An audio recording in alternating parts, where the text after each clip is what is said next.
नमस्कार, आप देख रहे हैं न्यूज इंडिया। आपके साथ में हूं मोनिका। उत्तर प्रदेश दौरे पर हैं सीएम पुष्कर सिंह धामी। बरेली में उत्तरायणी मेले का शुभारंभ करेंगे। खटीमा भी जाएंगे सीएम पुष्कर सिंह धामी। नवनिर्मित खेल स्टेडियम का करेंगे लोकार्पण। उत्तर प्रदेश दौरे पर मुख्यमंत्री पुष्कर सिंह धामी हैं, जहां बरेली में मुख्यमंत्री धामी उत्तरायणी मेले का शुभारंभ करेंगे। थोड़ी देर में 29वें उत्तरायणी मेले का शुभारंभ करेंगे वो, और दोपहर बाद सीएम धामी उत्तराखंड के लिए रवाना हो जाएंगे। दोपहर 2 बजे सीएम धामी खटीमा भी जाएंगे। खटीमा में नवनिर्मित खेल स्टेडियम चरकपुर का लोकार्पण करेंगे।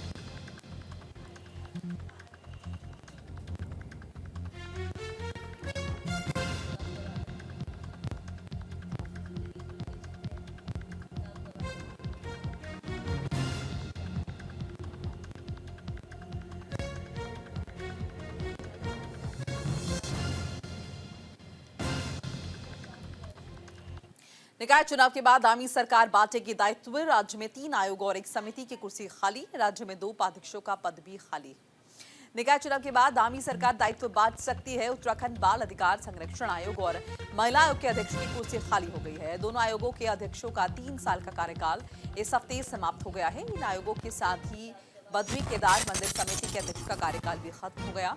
वहीं राज्य में उत्तराखंड अल्पसंख्यक आयोग के अध्यक्ष की कुर्सी पिछले 1 साल से खाली है।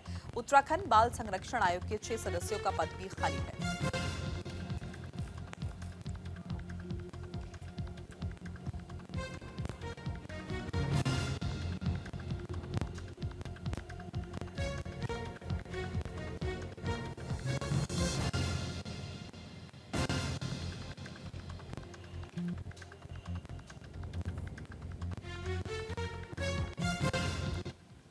नगर निकाय चुनाव को लेकर बीजेपी एक्टिव है। बीजेपी ने जारी की है स्टार प्रचारकों की सूची। लिस्ट में 40 नेताओं के नाम शामिल हैं। यूपी के सीएम योगी आदित्यनाथ भी प्रचार प्रसार करेंगे। उत्तराखंड निकाय चुनाव 2025 में चुनाव प्रचार के लिए भारतीय जनता पार्टी ने स्टार प्रचारकों की लिस्ट जारी कर दी है। लिस्ट में 40 बड़े नेताओं के नाम शामिल हैं। बीजेपी ने उत्तराखंड के मुख्यमंत्री पुष्कर सिंह धामी के साथ साथ उत्तर प्रदेश के मुख्यमंत्री योगी आदित्यनाथ को भी स्टार प्रचारक बनाया।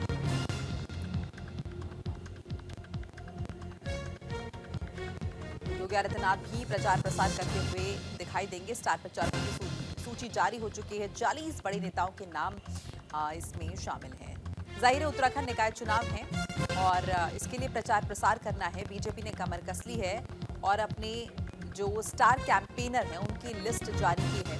40 बड़े नेताओं के नाम शामिल है इसमें। बीजेपी ने उत्तराखंड के मुख्यमंत्री पुष्कर सिंह धामी के साथ साथ उत्तर प्रदेश के मुख्यमंत्री योगी आदित्यनाथ को भी स्टार प्रचारकों की सूची में शामिल किया है। यानी कि योगी आदित्यनाथ भी अपने चिर परिचित अंदाज में, अपने आक्रामक अंदाज में उत्तराखंड पहुंचेंगे और बीजेपी के पक्ष में, बीजेपी कैंडिडेट के पक्ष में वोट की अपील करते हुए दिखाई देंगे। 40 स्टार प्रचारकों की सूची आपको स्क्रीन पर दिखा भी रहे हैं। 40 नेताओं के नाम शामिल हैं, जिसमें योगी आदित्यनाथ का नाम भी शुमार किया गया है। तो ये तमाम वो नाम हैं बीजेपी के बड़े नाम जिन्हें शामिल किया गया है और जो प्रचार प्रसार करते हुए दिखाई देंगे, बीजेपी के पक्ष में वोट की अपील करेंगे। ये तमाम बड़े नाम, इसमें पूर्व मंत्री भी शामिल हैं।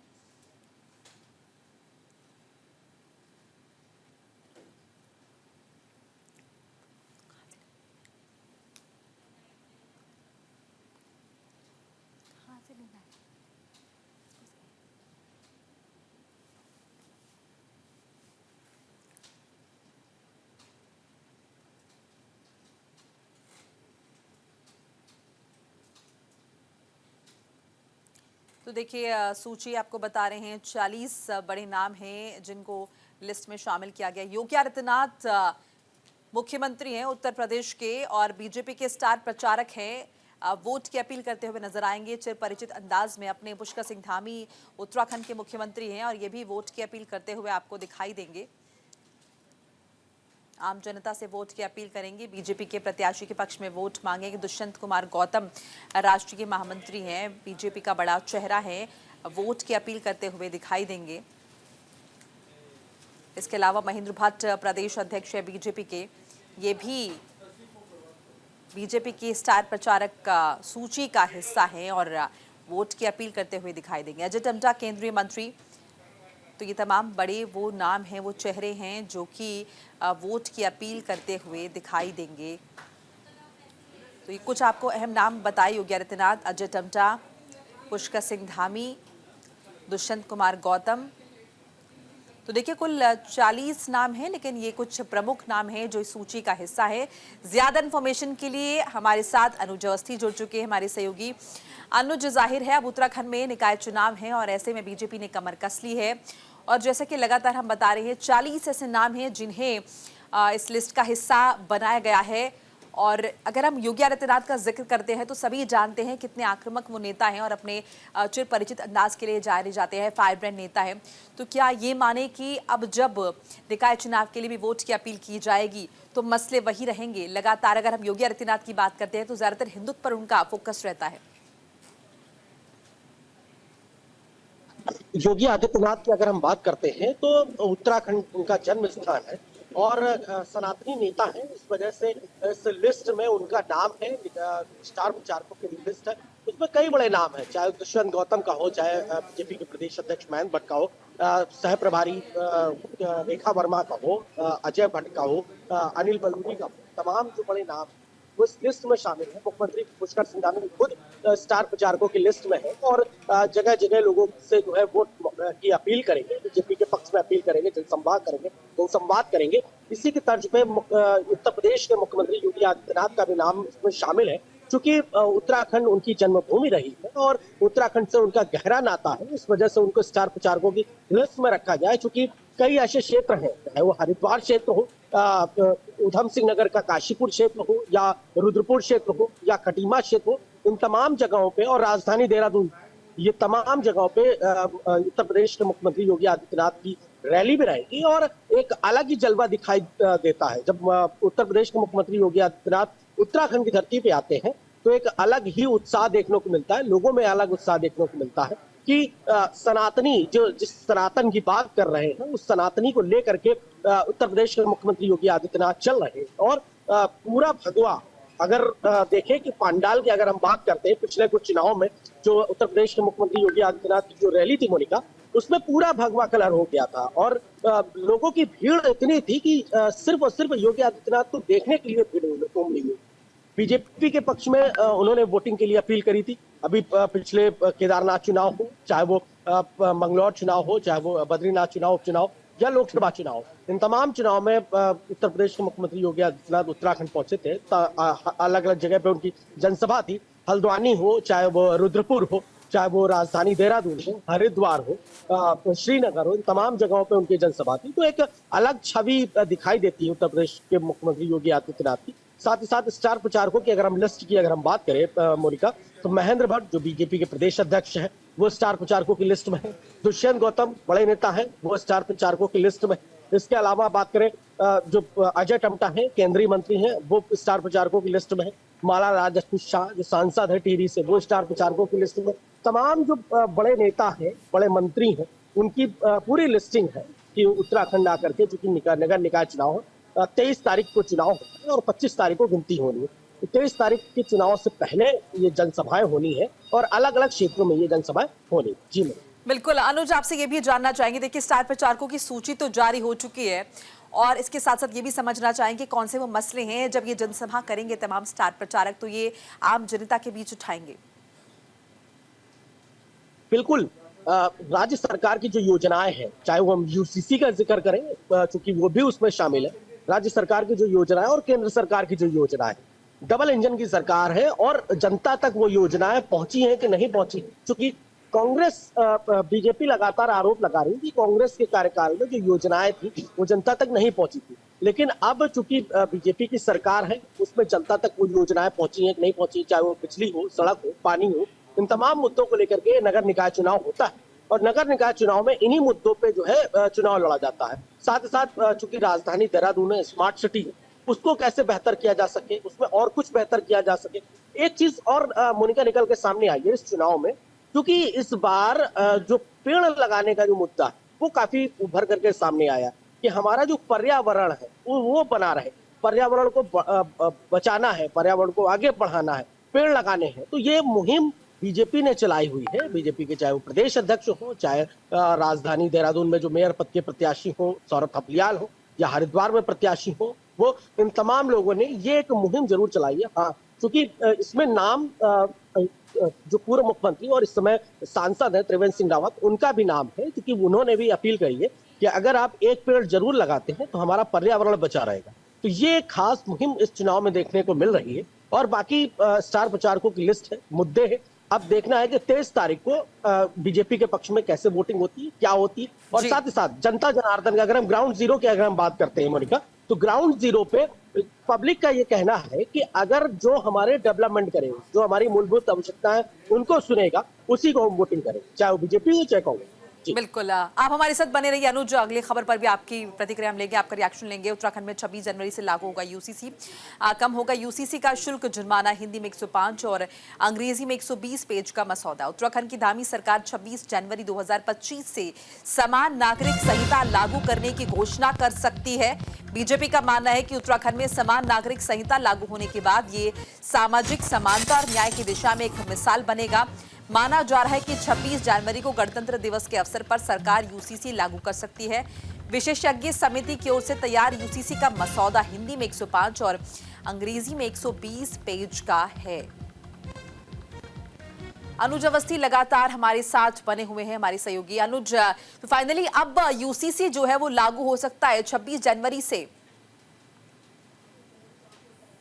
यूसीसी की अगर हम बात करें तो लगातार मुख्यमंत्री पुष्कर सिंह धामी इस बात को बोल रहे थे कि जनवरी से हम यूसीसी को लागू कर देंगे, लेकिन जो तारीख थी उसका अभी तक खुलासा नहीं किया था। हालांकि चूंकि 26 जनवरी को हो सकता है कि वो यूसीसी लागू करते, अभी चूंकि स्पष्ट खबरें नहीं मिल पाई, लेकिन फिलहाल 26 जनवरी को यूसीसी लागू कर दिया जाएगा। 350 पन्नों की ये रिपोर्ट है। जस्टिस रंजना देसाई, उसके साथ उप पूर्व मुख्य सचिव शत्रुघ्न सिंह समेत और दून विश्वविद्यालय की रेखा डंगवाल, इन तमाम जो कमेटी थी, इस कमेटी ने जो ड्राफ्ट था वो मुख्यमंत्री धामी को सौंप दिया था।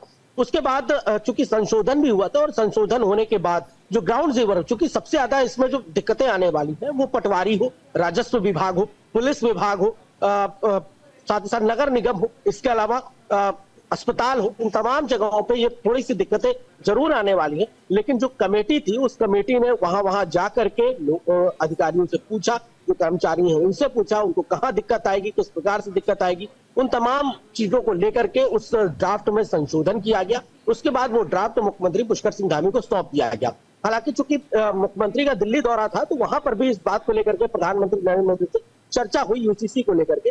तो 26 जनवरी को हो सकता है कि उत्तराखंड में लागू कर दिया जाए यूसीसी, और पूरे प्रदेश में ये यूसीसी लागू कर दिया जाएगा। इसके अलावा जिस प्रकार से गृह मंत्री अमित शाह ने सदन में भी इस बात को बोला था कि बीजेपी शासित जितने भी प्रदेश हैं, उन तमाम प्रदेशों में यूसीसी लागू कर दिया जाएगा।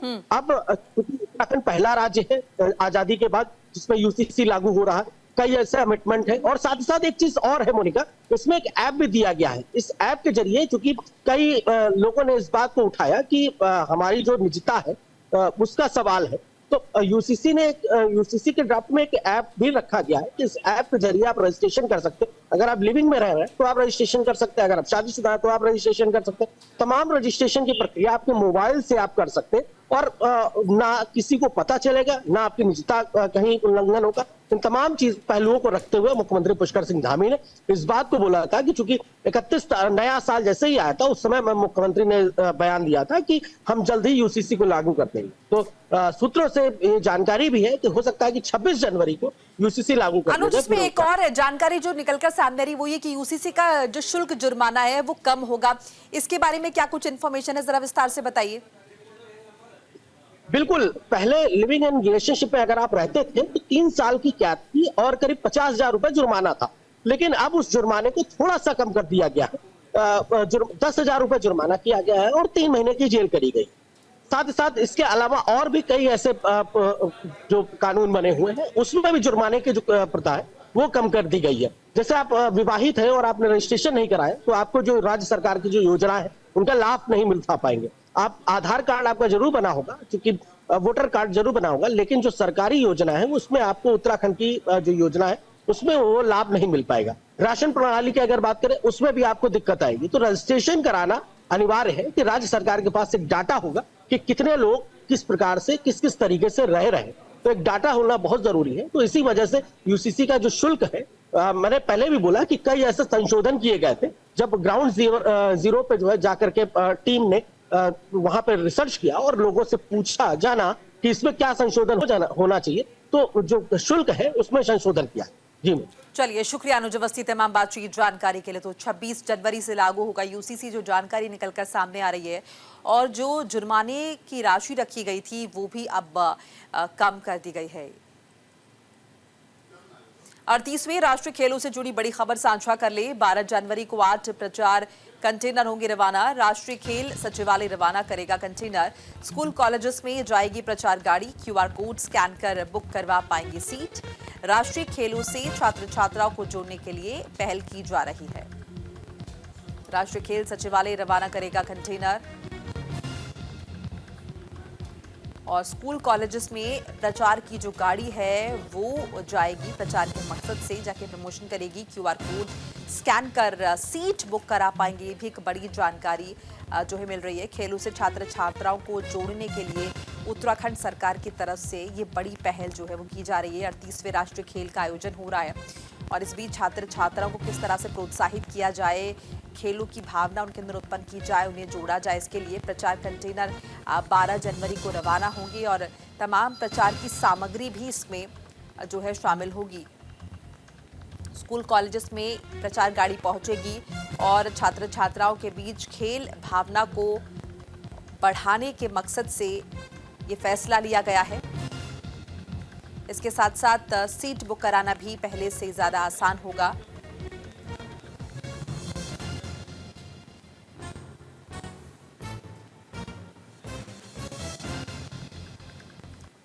तो उत्तराखंड में राष्ट्रीय खेलों की तैयारियां जोरों पर हैं। हर ब्लॉक में बनेगा बहुउद्देशीय स्पोर्ट्स हॉल।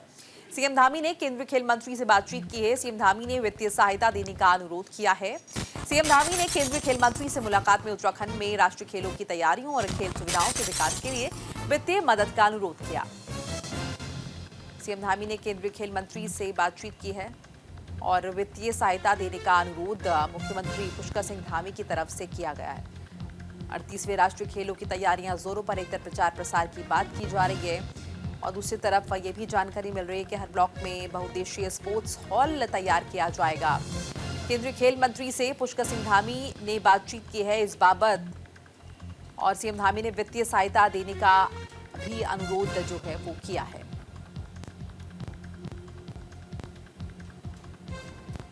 और बागेश्वर में निकाय चुनाव से जुड़ी खबर बता दें आपको। कपकोट पे बीजेपी और कांग्रेस के बीच सीधी टक्कर है। स्थानीय मुद्दों के आधार पर बीजेपी चुनाव लड़ रही है। बीजेपी प्रत्याशी ने कांग्रेस पर निशाना साधा। इस बीच कांग्रेस के कार्यकाल को निराशाजनक बताया है। बागेश्वर के कपकोट नगर पंचायत चुनावों में भी अध्यक्ष पद के लिए बीजेपी और कांग्रेस में टक्कर नजर आ रही है।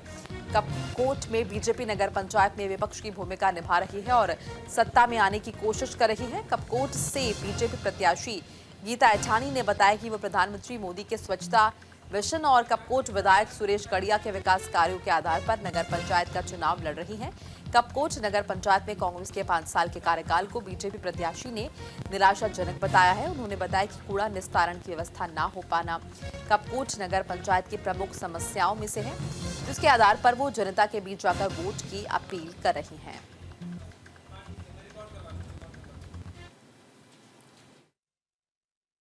5 साल का जैसे लाइट का है, पानी का है, और सबसे मुख्य तो कूड़े का है। यहाँ उन्होंने वादा किया था, जो अभी तक वो कूड़ा हटाया नहीं है, वो वैसी की वैसी है। और हमारे विधायक जी के नेतृत्व में वो कूड़े का भी हम निश्चित रूप से ज़रूर समाधान करेंगे। जन समर्थन मिल रहा है। हमारे पूरी वरिष्ठ लोग हमारे साथ हैं, पूरा संगठन है, और उस संगठन को साथ लेकर हम लोग सब लोग चुनाव प्रचार प्रसार में वार्ड नंबर 1 से आज शुरू कर रहे हैं। बागेश्वर के गरुड़ में चुनावी रण। नगर पंचायत में कांग्रेस और बीजेपी की टक्कर। कांग्रेस प्रत्याशी ने स्थानीय समस्याओं को गिनाया है। पीने की पानी की समस्या को बताया है प्रमुख। स्थानीय समस्याओं पर चुनाव लड़ने की बात भी कही है। बागेश्वर की गरुड़ नगर पंचायत में पहली बार अध्यक्ष पद के लिए चुनाव हो रहे हैं। निकाय चुनावों में कांग्रेस ने भावना वर्मा को अपने प्रत्याशी के रूप में चुनावी मैदान में उतारा है। गरुड़ नगर पंचायत से कांग्रेस प्रत्याशी भावना ने स्थानीय समस्याओं को गिनाया है। उन्होंने कहा कि क्षेत्र में पीने की पानी की समस्या है। बंदरों के आतंक से लोग जूझ रहे हैं, परेशान हैं। उन्होंने क्षेत्र में गंदगी की समस्या को प्रमुख बताया है। इसके अलावा उन्होंने इन सभी समस्याओं पर चुनाव लड़ने और जीतने के बाद समस्याओं का समाधान करने की बात कही है।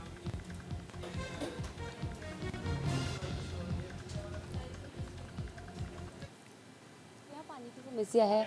दो नदियों के बीच में रहने के बाद भी यहाँ पानी की बहुत ही समस्या है और लोग खेतों में इतनी मेहनत करते हैं फिर भी उनको पानी की वजह से बहुत परेशानी उठानी पड़ती है और बंदरों से बहुत ज़्यादा परेशान है और कच्चे जो रास्ते वो बहुत परेशानी है। बच्चों के लिए फील्ड और मतलब कूड़े की समस्या ये जगह जगह सब मतलब पूरी गरुड़ से लेकर हमारे बैजनाथ धाम पे पूरा ही मतलब गंदगी पूरा फैली हुई है। इसका कोई समाधान नहीं है। 13 जनवरी से शुरू होगा उत्तरायणी मेला। जोरों पर है उत्तरायणी मेले की तैयारियां। बागेश्वर मेले में नजर आएगा नए कलेवर। बागेश्वर में बनाई जा रही है वॉल पेंटिंग और इस पेंटिंग में झलकेगी कुमाऊं की संस्कृति। उत्तराखंड अपनी संस्कृति के लिए देश विदेश में फेमस है। लोग कुमाऊं और उत्तराखंड की संस्कृति के बारे में जानने के लिए अब तक किताबों का सहारा लिया करते थे या उत्तराखंड की खूबसूरत वादियों की यात्रा करते थे, लेकिन अब बागेश्वर में आपको कुमाऊं की संस्कृति के अनेक रंग सार्वजनिक दीवारों पर देखने को मिलेंगे।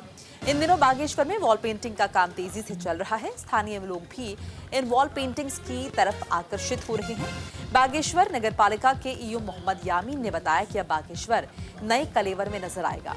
जिलाधिकारी आशीष भटगाई के प्रयासों से नगर के सार्वजनिक दीवारों पर वॉल पेंटिंग का काम कराया जा रहा है। वॉल पेंटिंग में बनाई जाने वाली सभी चित्र कुमाऊनी संस्कृति से जुड़े हुए हैं, जिसमें कुमाऊं के प्रमुख प्रतीक चिन्हों, संस्कृति, धार्मिकता और ऐतिहासिक धरोहर को उकेरा जा रहा है। साथ ही बागेश्वर में सरकारी विभागों के स्टॉल राज्य निर्वाचन आयोग की गाइडलाइंस के आधार पर ही लगाए जाएंगे। रूप से तैयारियां जोर शोर से कर दी हैं। डीएम सर के आदेशानुसार वॉल पेंटिंग्स का कार्य किया जा रहा है। वॉल पेंटिंग्स में डीएम सर के निर्देशों के अनुसार नेशनल गेम्स जो हमारे उत्तराखंड में होने हैं ना, उसके लिए हमने वॉल पेंटिंग्स को ख़ास तौर से नेशनल गेम्स में, नशा मुक्ति अभियान में, इन चीज़ों के लिए वॉल पेंटिंग्स की है। अस्थायी रूप से हमने जो पुल्स बनते हैं मेले के लिए वो भी हमने बनवा दिए हैं। साफ़ सफाई का पूरा ध्यान रखा जा रहा है। किसी भी तरह की गंदगी को मेले में हम नहीं बन। हरिद्वार में सड़क सुरक्षा जागरूकता अभियान, यातायात जागरूकता को लेकर बैन रवाना। एसएसपी ने जागरूकता बैन को हरी झंडी दिखाई है। एसएसपी ने की है सड़क नियमों का पालन करने की अपील भी। हरिद्वार में सड़क सुरक्षा अभियान 2025 के तहत एसएसपी हरिद्वार ने नवोदय विद्यालय रोशनाबाद में सड़क सुरक्षा जागरूकता बैन को हरी झंडी दिखाकर रवाना किया। अभियान का उद्देश्य बच्चों और आम जनता को यातायात नियमों के प्रति जागरूक करना है। एसएसपी ने बच्चों से बातचीत करते हुए उन्हें यातायात नियमों का महत्व समझाया और नशे से दूर रहने, सड़क पर सुरक्षा का पालन करने की अपील की।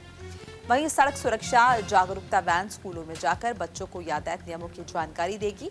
वैन में इंटरैक्टिव डिस्प्ले, ऑडियो विजुअल विज्ञापन और लाइव सुरक्षा प्रदर्शनी लगी हुई है। हरिद्वार के प्रशासन का बड़ा एक्शन देखने को मिला है। सरकारी अनाज गोदाम में छापा पड़ा है। प्रशासन को छापेमारी में मिली है अनियमितता।